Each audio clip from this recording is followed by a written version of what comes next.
Happy Friday, everybody. I'm Rick Lucio. I'm the SVP of Business Development at Raymond George Engaged. Raymond George, again, for anybody who's not super familiar with me, what I do, what we do, and seeing us out there, we are an engaged rec-to-rec firm. I manage the U.S. territory for Raymond George. It has been a crazy year. I'm already talking about 2026, like more or less in the past tense, like it's almost over because we're at the end of August. But here we go. We're marching toward Q4 very quickly, and everybody's got their head in that gear, I think, already.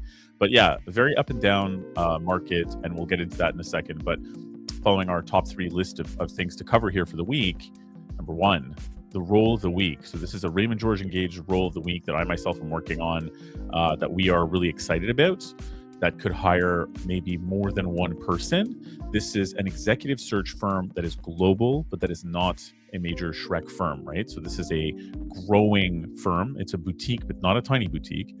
Not exactly mid-sized, but I would say they're approaching that cusp, right? So this is a very exciting time to get into an executive search firm. The 2 roles that they're looking to hire are going to be at the senior associate level. So this could be someone who's almost ready to go to primary.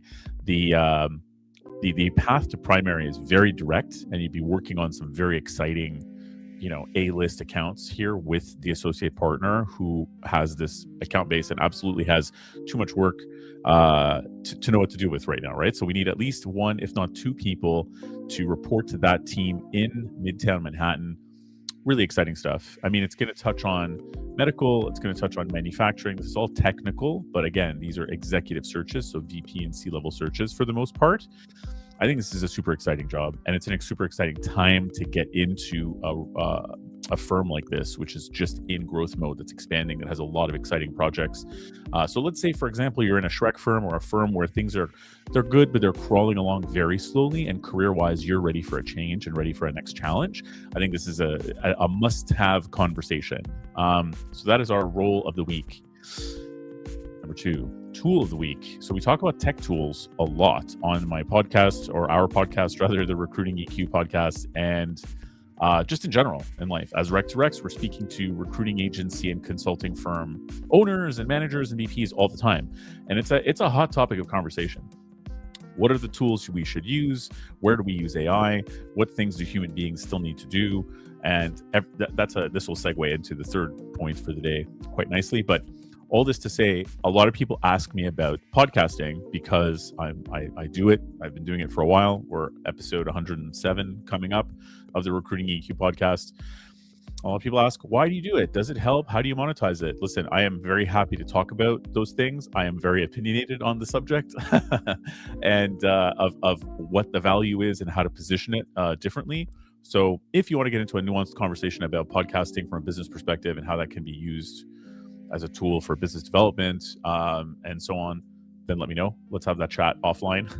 But the tool of the week that I want to share is Transistor. So transistor.fm has made my life super easy as a podcaster to distribute. They have a great portal. Their dashboards are awesome.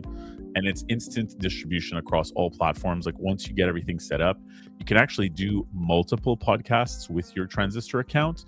I don't have the lowest level account on a monthly payment basis or the highest. I'm somewhere in the middle, but it's just been amazing. Like it's super affordable, and obviously it's a great legitimizer to have your podcast available wherever people get their podcasts. So if you're interested in having a chat about the logistics of it, or even the merits of doing a podcast, hit me up. Let's chat about it offline. Okay, point number 3.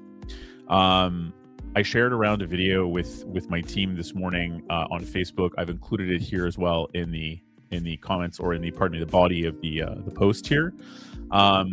Apologize that it's a Facebook video, but still, it's an interview between Anderson Cooper and Bill Gates. And Bill Gates obviously very vocal about trying to slow down things AI related. A couple of the points they touch on are very, very much recruitment focused, right? Which is, how is the job market going to change? Now, obviously, nobody knows what's going to happen.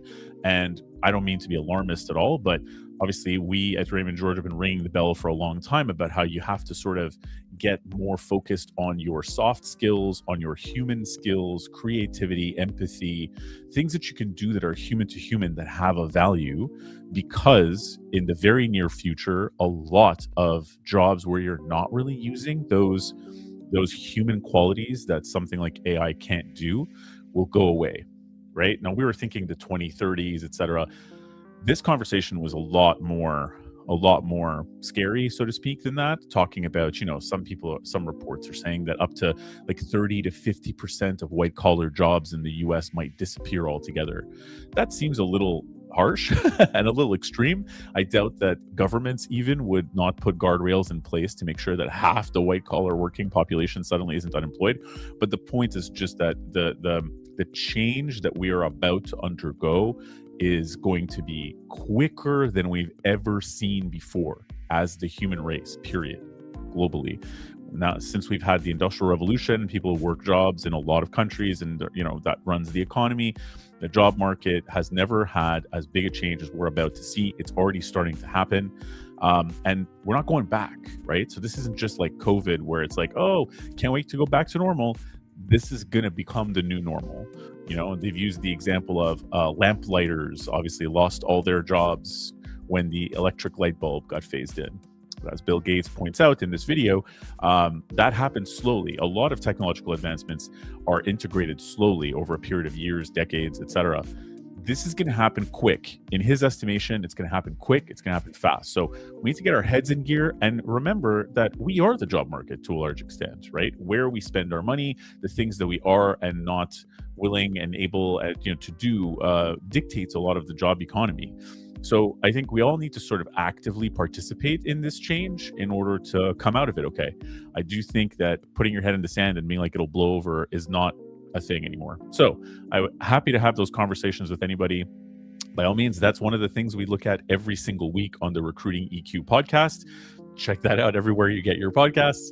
But I try my best, or we try our best, to get guests who have a say or an opinion, a professional opinion, often founders, owners of agencies, people who have consulting firms, marketing firms, different kinds of tech tools, and get into conversations about how they see this transition going. What are the traits that you should be working on right now in your field, particularly obviously in recruitment, sales, tech, like these are the ones we touch on the most, marketing.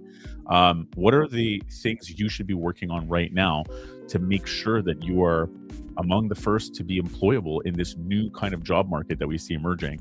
So this is another reason to talk to a rec like me or any of my colleagues, would be if you wanted to have a chat to be like, what are the things you guys are seeing? You're talking to business owners all the time. What are the major fears? What are the changes you're seeing? We don't have magic answers, but we can tell you what we're hearing from a lot of the owners that we speak to every single day, and senior people, right?